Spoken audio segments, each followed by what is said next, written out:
Happy Map Monday, everybody! I'm excited to talk with you today about a species that's totally otter this world, the sea otter.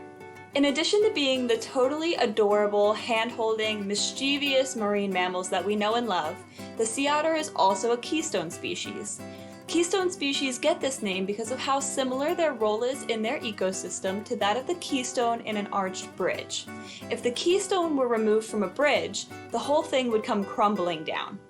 Likewise, keystone species have a very important role in the environments in which they live because they maintain a balance in the ecosystem. This balance is something many other species in the ecosystem depend on to survive, and without it the ecosystem would change dramatically. The southern sea otter can be found along the coast of California, from south of San Francisco down to just north of Los Angeles. Sea otters serve as top predators in their environment and manage the size and abundance of their favorite food, sea urchins. Sea urchins eat kelp, and if the sea otter wasn't around to eat the sea urchins would totally devour kelp forests. This would leave many other marine species without the food and shelter that they depend on from healthy kelp forests, and ultimately create what is known as an urchin barren, or an area overrun with sea urchins and few resources for other species. This makes the persistence of the sea otter throughout its range incredibly important for the entire ecosystem, not just the sea otter alone. As sea otters rebound from near extinction, they have brought with them healthy, diverse, and more stable coastal ecosystems. Sea otters first received protections when the International Fur Seal Treaty of 1911 was signed, and they received even more extensive protection upon creation of the Marine Mammal Protection Act and the Endangered Species Act in the 1970s. However, sea otters are still struggling to return to their full historic range that once extended from Mexico all the way up the Pacific coast of North America and out past the Aleutian Islands of Alaska. Major roadblocks to their recovery include shark bites and a lack of restored, healthy ecosystems, as well as threats of oil spills, plastic pollution, fishing line entanglement, toxic algal blooms, and parasitic disease.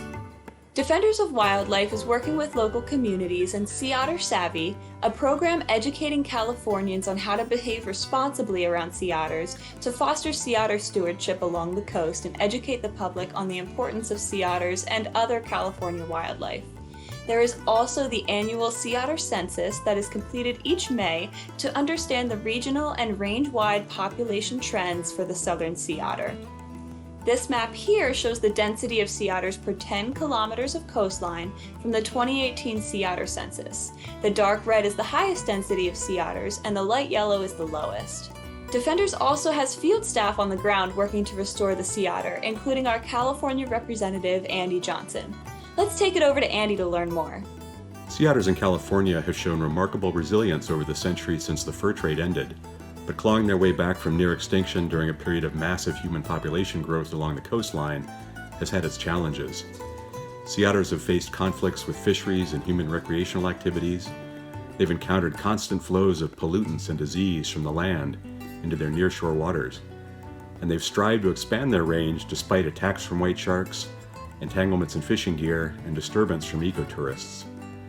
Perhaps more than ever before, sea otters need our assistance. For the past 25 years, a strong alliance of collaborators has studied the sea otter population in California to better understand their needs and to figure out how to best protect them. But going forward, we'll need to devise and implement new management strategies that will promote northward expansion before true recovery of the population can occur. With our partners at federal and state agencies, universities, and NGOs, we'll keep working until the day when sea otters are once again performing their keystone role in kelp forests and estuaries along the entire California coast. Back to you, Mae. Thanks, Andy. Our story map on coexisting with sea otters highlights many of Defender's successes on the road to coexisting with sea otters, which you can check out at the link below. Defenders also continues to work collaboratively with groups to promote the California Sea Otter Fund and Sea Otter Awareness Week to increase awareness of sea otters as they continue to reclaim their range along the California coast and beyond. You can also support the utterly amazing work that Andy and his team are doing out in California by donating to Defenders of Wildlife. Or, if you're a California resident, donating to the California Sea Otter Fund when filing your taxes. Also remember to be sea otter savvy and view sea otters from a safe distance if you're lucky enough to see them in the wild. Thanks for watching and happy mapping!